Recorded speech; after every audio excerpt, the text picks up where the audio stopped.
How to build a personal brand. This is episode 175 of the Marketing for Owners podcast with me, John. And I think I've mentioned before, it's always with me, John. But of course, you know that because you've listened to all of them, because you've probably gone to iTunes or Stitcher and subscribed, haven't you? Surely you have. You must have. Well, just wait to the end of this one and then quickly pop over there and subscribe. Oh, while you're there, you know they accept reviews and ratings, and do you know that's how the show progresses and that's how others find it? By people saying, ooh, that's good, you ought to listen to it too. So if you wouldn't mind, of course, it does help if you have that opinion. I'd like an honest one, but a review and a rating, especially at iTunes, because I do like Apple stuff. Please. Is that begging too hard? Anyway, being a Friday, it is going to be a weekend challenge. You know that. There's one every single Friday.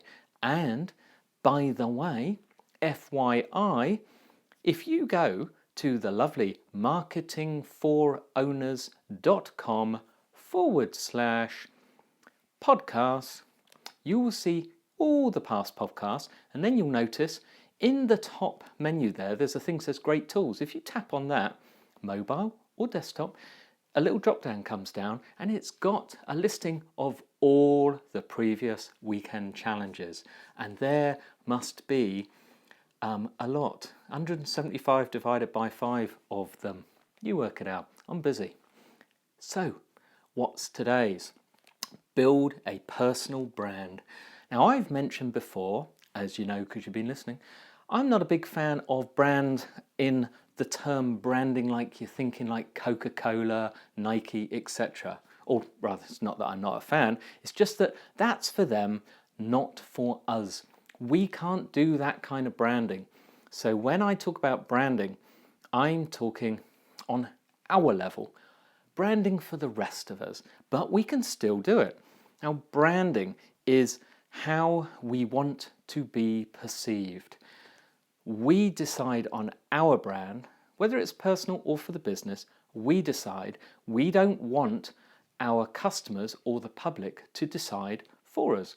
We want to tell them what our brand is about, and we want to make sure that messaging is true, consistent, and consistent. Oh, it also helps if it's consistent. Yeah, you get me. So, pen, paper, pad, whatever, quickly grab it. I'll wait. Got it? Okay, so step 1. You want to decide on your brand. Now, the way you do that is quite simply, you decide what you do for people and what problems you solve. Okay? You are not a painter and decorator. You solve somebody's problems. What problems do they have that makes them require a painter and decorator? Yes, now it's got you thinking, hasn't it? So it's not as simple as, that's not what you are. You are not Joe Bloggs, painter and decorator. You have to think what problems you solve. That's what people have. You need to think of this from the perspective of your customer or your potential customer. Okay, it's a little bit more than just what you appear to do. So if you are CNC or sheet metal workers or something like that, that sounds a bit ordinary. There's lots of those. Your brand needs to stand you out differently from everybody else. Number 2, you need to write on a blog. Now, over this week, I've been talking about blogging or having a website, keeping it live, keeping it consistent.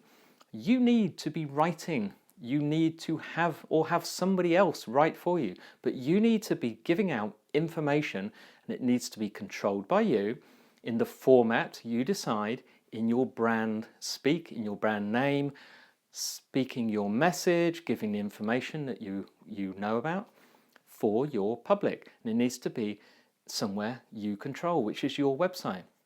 But you also need to use social media, some of them, not all of them. So you need to, as well as writing on the blog, so item 2 is, as well as writing on a blog, you need to schedule time for social media. Okay. Are you following this? Are you writing it down? Go on. Number 3. You need to keep up to date. Yes, things change. Not only do you need to keep up to date with marketing and media, you need to keep up to date with your business, your trade, what's going on, what's new, what's happening, who's not doing it right, who's doing it great, what's coming, etc. Everything advances over time.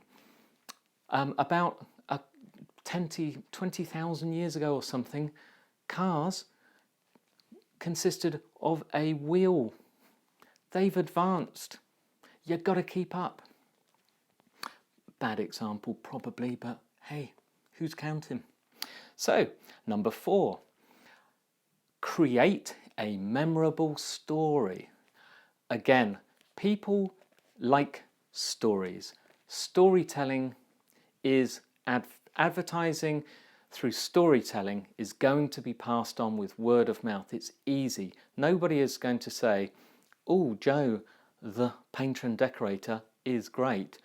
But if Joe, the painter and decorator, has a story about how he came about, how he got to that point, you might think, boring.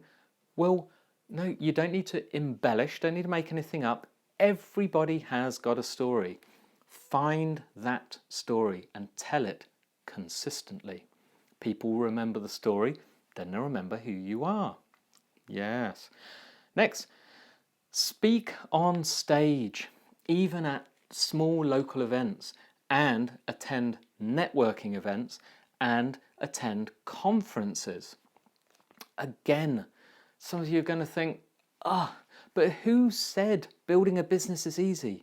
If you think it's tough and don't want to do it, then yeah, we'll wait.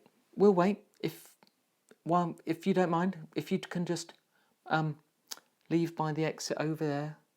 Or do you want to build your business? Do you want to do the work now so that in the future it becomes really, really easy? That's what it's all about. Doing the work now to make a perpetual sales cycle. It's all got to start somewhere.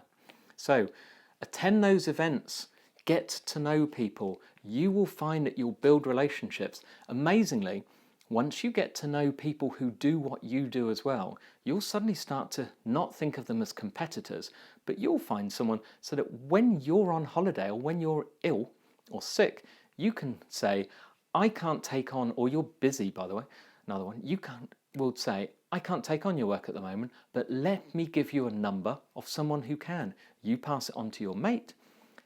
He or she does vice versa. It's a wonderful thing once you get friends and relationships in your industry. Finally, number 6, dress appropriately when in public.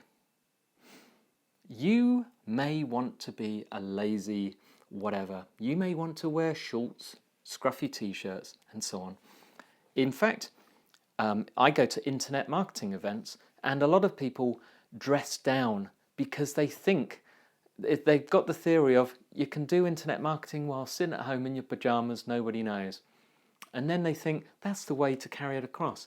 However, I see some of these people on stage, they look scruffy, they might be wonderful, but the people who, they don't have to wear a shirt and a tie and a suit, but dress appropriately. There is a standard. If you dress well or well enough, people form an opinion of you. People will have more respect. So, dress appropriately. Like I say, that does not mean a tie. You'll never see me in a tie other than probably a funeral. And hopefully, we're not going to meet at a funeral anytime soon. It's not necessary, but I could just wear scruffy t-shirts. I don't generally, do I? Well, not in public. But for work, I think I dress appropriately. All you stylists out there will say, no, you don't, John. But I try my best. So do that. Just think of everything. This is all branding. This is all how people perceive you. This is what it's about. Remember, this is not just about, blimey, who's telling us how to get dressed now. This is about how to build your personal brand.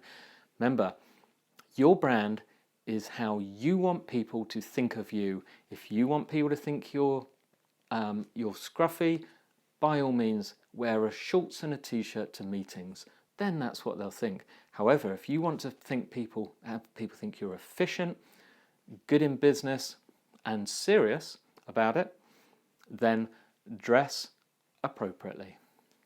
Okay? Simple. As an annoying advert says, I think, in the UK. That's it. That's all I've got. I think you can work on those. Shouldn't be too tough over the weekend, but certainly think about it. Think about it. It's a dedicated thing. It doesn't just apply to you. What about other people in your staff who meet with your public salespeople, delivery drivers, etc., receptionists, etc.? Just think about that. So make sure that once you decide on these messaging, this message branding, make sure your other staff are aware of it and buy in. Explain to them why, and then explain to them how you came about the ideas. Possibly talk it over with them as well, get them involved, get a bit more buy-in, and then make sure they stick with it as well. Very easy.